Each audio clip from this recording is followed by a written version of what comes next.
Hello everyone. आज हम लोग 11th क्लास का एक बहुत इंपॉर्टेंट टॉपिक सेल बायोलॉजी शुरू कर रहे हैं। नीट में अगर देखें तो इसका बहुत ज़्यादा वेटेज रहता है। लगभग 10 से 12 क्वेश्चंस हर साल यहाँ से आते हैं। 10 से 12 क्वेश्चन इस पूरी यूनिट से, सेल बायोलॉजी से यहाँ से आते हैं। और अच्छी बात यह है कि ज़्यादातर क्वेश्चन एनसीईआरटी से रहते हैं। अगर मान लो 10 क्वेश्चन आए हैं किसी बार, तो 10 में से 8 जो होंगे वो एनसीईआरटी से होंगे। ठीक है, तो एनसीईआरटी की एक एक लाइन हमें बहुत अच्छे से पढ़नी है। और डायग्राम्स, यहाँ बहुत सारे डायग्राम्स ही आपको देखने को मिलेंगे पूरी बुक में, पूरी यूनिट में। तो इसमें डायग्राम जो है उनका बड़ा इंपॉर्टेंट रोल है एग्ज़ाम पॉइंट ऑफ व्यू से। एक एक डायग्राम आपको ढंग से पढ़ना है। बहुत सारे डायग्राम है, जैसे माइटोकॉन्ड्रिया का, क्लोरोप्लास्ट का, एंडोप्लाज्मिक रेटिकुलम, तमाम तरीके के डायग्राम आपको यहाँ मिल जाएंगे। तो डायग्राम बहुत अच्छे से प्रैक्टिस करनी है। एक एक लाइन बहुत अच्छे से पढ़नी है इस यूनिट की, क्योंकि लाइन उठा लेते हैं वो और वहीं से क्वेश्चन बन जाता है। ठीक है, एम्स में हालांकि थोड़ा कम वेटेज है, 3 से 4 क्वेश्चन रहते हैं वहाँ पे, लेकिन नीट के पॉइंट ऑफ व्यू से बहुत अच्छी यूनिट है, आसान है, इंटरेस्टिंग है। ठीक, तो देखो, सेल बायो साइंस की वो ब्रांच है जिसमें हम पढ़ते हैं सेल का स्ट्रक्चर कैसा होता है।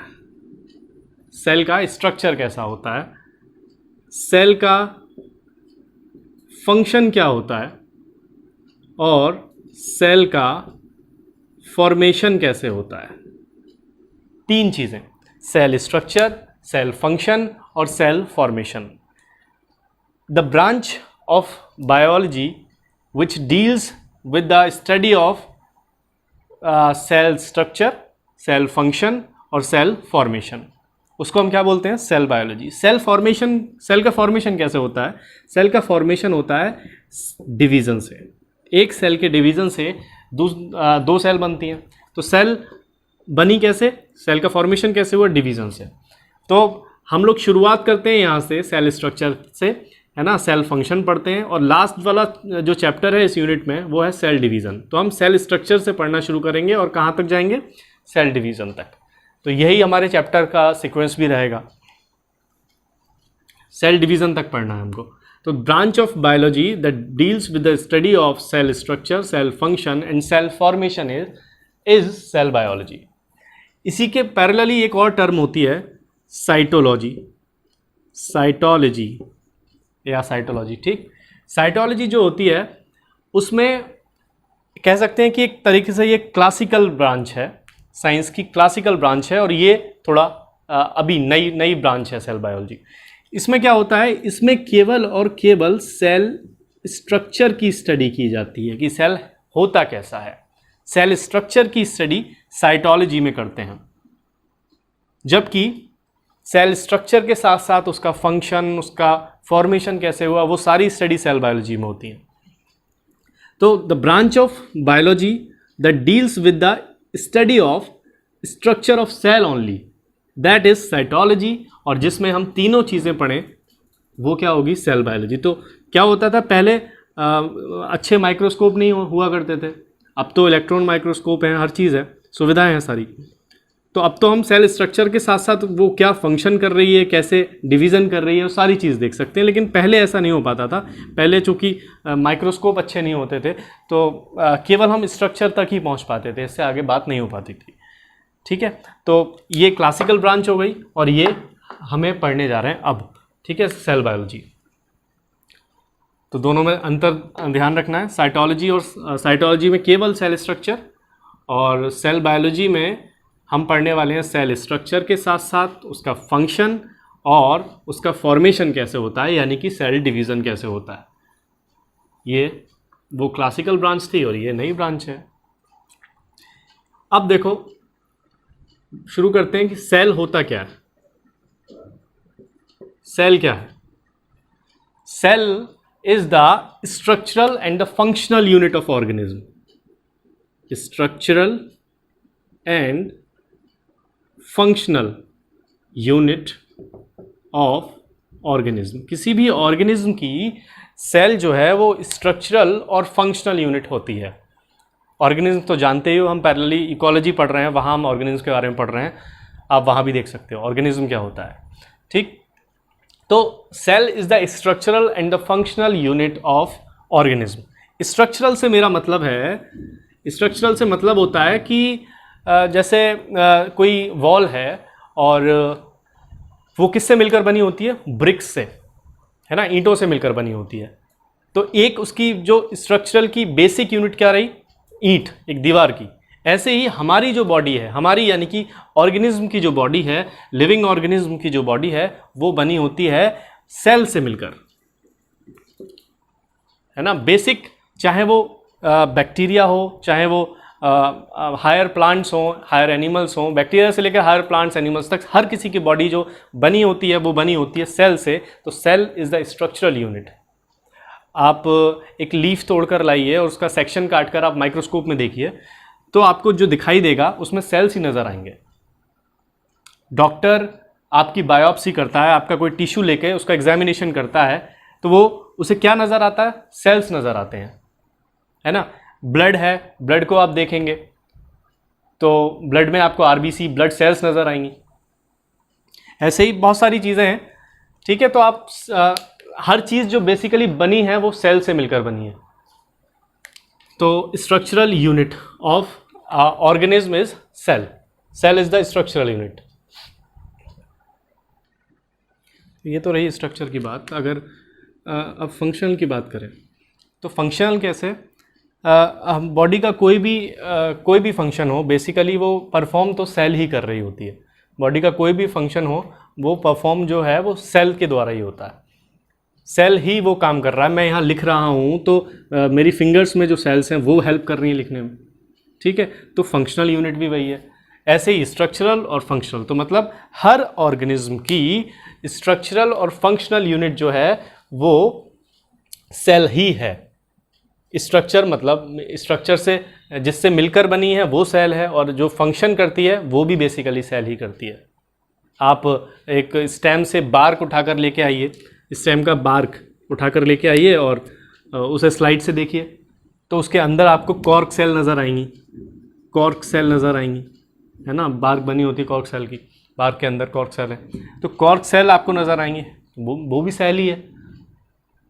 तो कुल मिलाकर आपकी बॉडी का स्ट्रक्चर और फंक्शन सब सेल की वजह से ही है, ठीक है। तो cell is the structural and the functional unit of organism.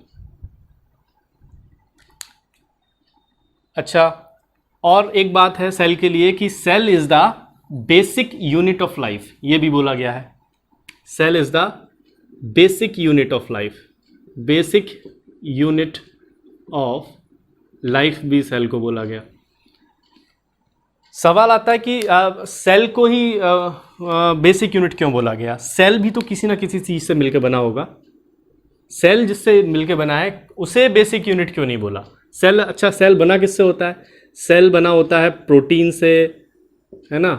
Protein हो सकता है, कार्बोहाइड्रेट, और मान लो वाटर है, इन सब चीज़ों से मिलकर बना है सेल, है ना, एटसेट्रा। इन सब चीज़ से मिलकर सेल बना है। तो और ये in turn these are made up of atoms, ये एटम्स से बने हुए हैं। तो हमने एटम्स को नहीं बोला, एटम्स को नहीं बोला basic unit of life, cell को बोला। देखो सेल, जो एटम्स तो इनएनिमेट ऑब्जेक्ट्स में भी होते हैं ना, हमारे आसपास जितने भी इनएनिमेट ऑब्जेक्ट्स हैं, नॉन लिविंग ऑब्जेक्ट्स हैं, वहाँ भी तो एटम्स होते हैं, लेकिन उसमें लाइफ तो नहीं होती, वहाँ लाइफ तो नहीं होती। एटम्स तो होते हैं लेकिन लाइफ नहीं होती, वो जिंदा नहीं होते हैं। तो what makes an organism living is cell, what makes an organism living is cell. और सेल, और हम लोग क्या है, लिविंग है, हम लोग भी तो लिविंग है। तो एटम्स को हम नहीं कर सकते कि बेसिक यूनिट ऑफ लाइफ है। लाइफ का जो साइन है वो सेल की वजह से ही आया है ना। इनएनिमेट ऑब्जेक्ट्स बहुत सारे होते हैं हमारे पास, उनमें लाइफ तो नहीं होती, लेकिन एटम्स तो होते हैं। एटम्स तो हर किसी में, लेकिन लाइफ नहीं होती। तो ठीक है, basic unit of life cell है, या और भी एक नाम है basic building block, basic building, DING, basic building block, basic building block of organism क्या है? Cell. Basic unit of life क्या है? Cell. Structural and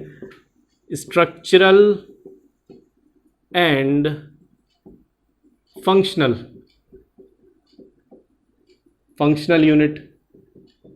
structural and functional unit of life cell, basic unit of life cell, basic building blocks cell, है ना। इन्हीं से मिलकर तो बॉडी बनी है। ये सेल आपस में अटैच हो जाते हैं और किसी भी ऑर्गेनिज्म का स्ट्रक्चर बन सकता है। ठीक है, तो चाहे वो बैक्टीरिया हो, फंगस हो, कोई भी हो, यूनिसेलुलर से लेकर मल्टी सेलुलर ऑर्गेनिज्म तक सभी की बॉडी किससे बनी है? सेल से बनी है, और सबका फंक्शन जो परफॉर्म होते हैं वो सेल की वजह से ही होते हैं। तो cell is the structural and the functional unit of life. ठीक, तो ये रही बात सेल के बारे में। अब कुछ साइंटिस्ट की बात करने वाले हैं हम, डिस्कवरी से रिलेटेड। बहुत सारे साइंटिस्ट हैं, जैसे सबसे पहला नाम आता है रॉबर्ट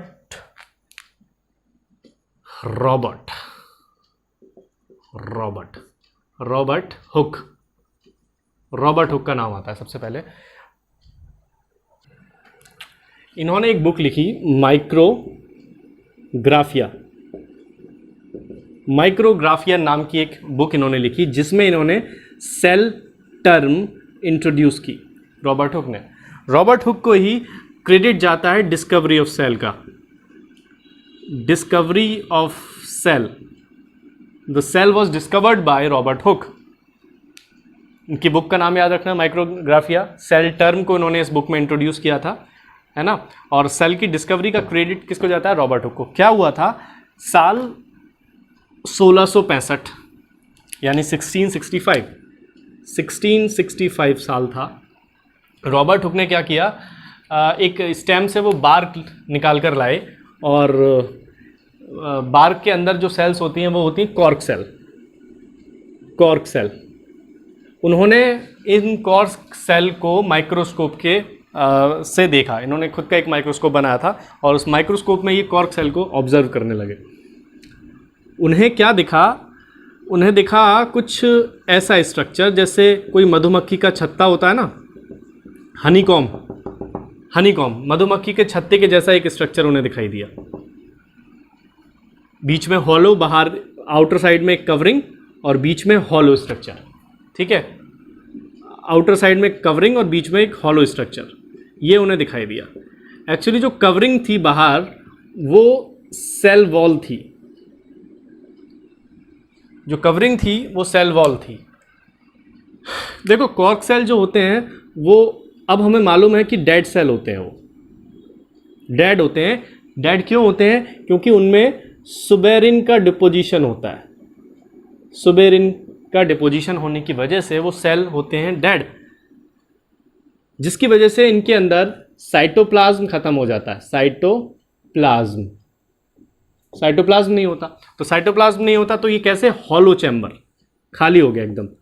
हॉलो चैम्बर जो उन्हें दिखे वो इस वजह से थे क्योंकि वो कॉर्क सेल जो वो देख रहे थे वो डेड सेल थी, उसमें सुबेरिन का डिपोजिशन हो गया था और साइटोप्लाज्म उसमें ख़त्म हो गया था। तो हॉलो चैम्बर उनको दिख रहे थे, और हॉलो चैम्बर को ग्रीक में सेला बोला जाता है। तो यहीं से जो टर्म आई निकल के सेल, उन्होंने इस टर्म का नाम दिया सेल। पहली बार ये पता चला कि ये जो लिविंग होते हैं उनमें वो अलग अलग यूनिट से मिलकर बने होते हैं। कुछ उनके अंदर ऐसा होता है जिन्हें इनको नाम दिया, अलग अलग कंपार्टमेंट से मिलकर बने हैं, अलग अलग यूनिट से मिलकर बने हैं, जिन्हें उन्हें नाम दिया सेला, सेल। ठीक है, तो देखा जाए तो सेल वॉल की डिस्कवरी भी रॉबर्ट हुक ने की थी। सेल वॉल अगर पूछे कोई, सेल वॉल किसने डिस्कवर की, तो रॉबर्ट हुक ने सेल वॉल भी डिस्कवर की। सेल तो डिस्कवर किया ही इन्होंने।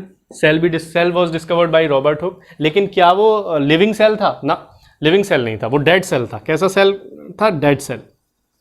तो डेड सेल डिस्कवर किया था। लेकिन सवाल आए अगर कि हु डिस्कवर्ड द सेल, तो आंसर रॉबर्ट हुक ही जाता है। ठीक है, लिविंग सेल की अगर बात करें, इसके बाद नंबर आता है लिविंग सेल का। लिविंग सेल जो था वो एंटन वॉन ल्यूवेनहॉक ने सबसे पहले डिस्कवर किया था, और इनका नाम एनसीईआरटी में दे रखा है। एंटन वॉन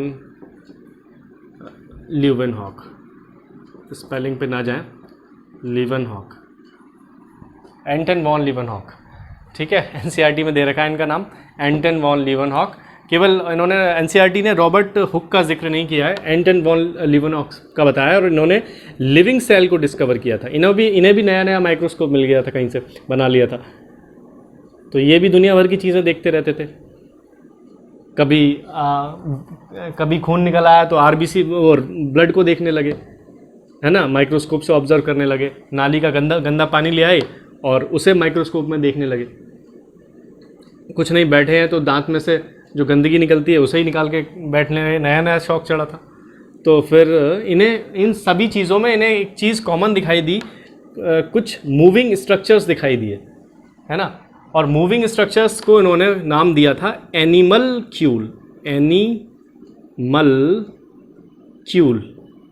एनिमलक्यूल। उन मूविंग स्ट्रक्चर्स को उन्होंने नाम दिया था एनिमलक्यूल। देखो पहले क्लासिफिकेशन भी ऐसे ही होते थे, जो मूव कर रहा है वो एनिमल, जो मूव नहीं कर रहा है वो प्लांट। तो उन्हें इसी मूव करती हुई चीज़ें दिखाई दी इनमें, तो इन्होंने इसका नाम दिया एनिमलक्यूल। तो फर्स्ट लिविंग सेल, सवाल आया अगर first living cell was discovered by, तो वो एंटन वॉन ल्यूवेनहॉक, एनसीईआरटी में अच्छे से दे रखा है, ठीक है। एनिमलक्यूल इन्होंने नाम दिया था। और जो रॉबर्ट हुक थे, उन्होंने केवल और केवल कंप्लीट सेल तो देखी नहीं थी उन्होंने तो बस एक सेल वॉल देखी थी, बाकी उन्हें कुछ दिखाई नहीं था, क्योंकि सेल डेड थी। सेल वॉल कैसी थी? डेड सेल थी। तो याद रखना है, first cell was discovered by Robert Hooke. और फर्स्ट लिविंग सेल पूछा जाए तो Anton von Leeuwenhoek. Cell wall की डिस्कवरी किसने करी थी? सेल वॉल की डिस्कवरी करी थी, कौन थे? रॉबर्ट हुक ने। सेल वॉल की डिस्कवरी रॉबर्ट हुक ने की थी। माइक्रोग्राफिया बुक किसने लिखी थी? वो भी रॉबर्ट हुक ने लिखी थी, ठीक है। पॉन्ड वाटर में इन्होंने लिविंग सेल को, एंटन वॉन लीवनहॉक ने लिविंग सेल को खोजा था। 1665 में माइक्रोग्राफिया, ये किससे डाटा रिलेटेड है? रॉबर्ट हुक से, ठीक है। एनिमलक्यूल टर्म किसने दिया था? वो दिया था एंटन वॉन लीवनहॉक। तो ये सारे छोटे छोटे सवाल बनते हैं, आपको याद रखने।